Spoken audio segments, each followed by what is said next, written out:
बिस्मिल्लाहिर्रहमानिर्रहीम। अस्सलाम वालेकुम। कैसे हैं आप सब? उम्मीद है कि बिल्कुल खैरियत के साथ होंगे। रमज़ान अब तकरीबन जाने वाला है, तो जितनी ज़्यादा रहमतें और बरकतें इसकी हम समेट सकते हैं, हमें चाहिए कि हम समेट लें।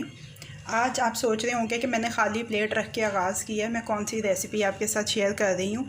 तो आज मैं आपके साथ शेयर कर रही हूँ इफ्तार प्लेटर, वो भी जो हमारा अपना होममेड फ्रोज़न फूड है उसके साथ। तो अभी मैं अपना फ्रीज़र खोलती हूँ और देखती हूँ कि हम कौन कौन से आइटम इसमें शामिल कर सकते हैं। मैं इस प्लेटर के लिए मुंतखब कर रही हूँ सबसे पहले तो शामी कबाब।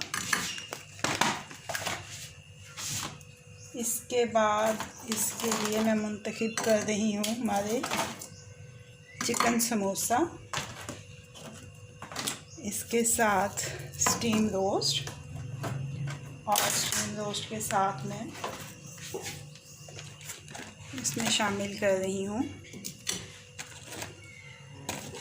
Chicken nuggets.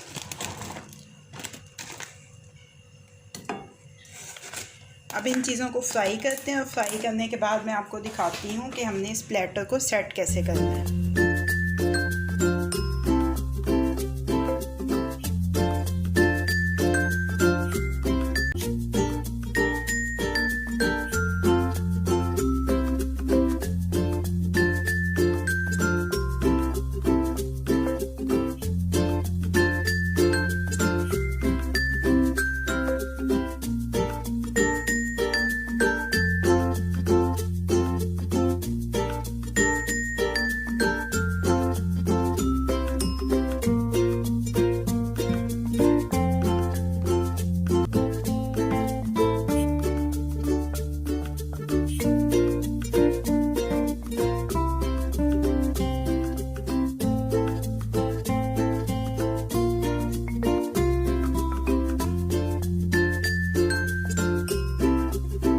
इफ्तार प्लेटर हमारा तैयार हो गया है।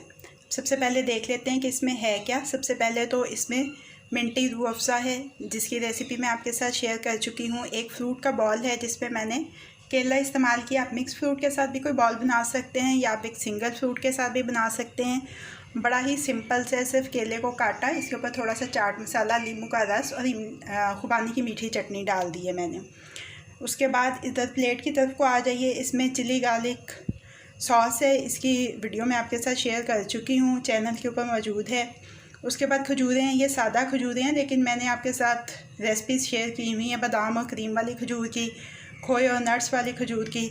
शामी कबाब हैं, इसकी मेक एंड फ्रीज़ रेसिपी मौजूद है। चिकन समोसा, इसकी मेक एंड फ्रीज़ रेसिपी मौजूद है। स्टीम चिकन, इसकी मेक एंड फ्रीज़ रेसिपी मौजूद है। चिकन नगेट्स, इसकी रेसिपी मौजूद है। इसके अलावा पोटैटो वेजेस हैं, इसकी रेसिपी मौजूद है। तो आज की वीडियो आपको कैसी लगी, फीडबैक ज़रूर दीजिएगा। अगर आपको मेरी वीडियो पसंद आई है तो इसको लाइक और शेयर भी कीजिएगा। मज़ीद झटपट बन जाने वाली मज़ेदार रेसिपीज़ जानने के लिए मेरे चैनल को देखते रहिए। अल्लाह पाक आपके दिलों, घरों और दस्तरखानों को हमेशा आबाद रखें। इस रमज़ान में अपना बहुत ज़्यादा ख्याल रखिएगा और दूसरों का भी। फ़ी अमान अल्लाह।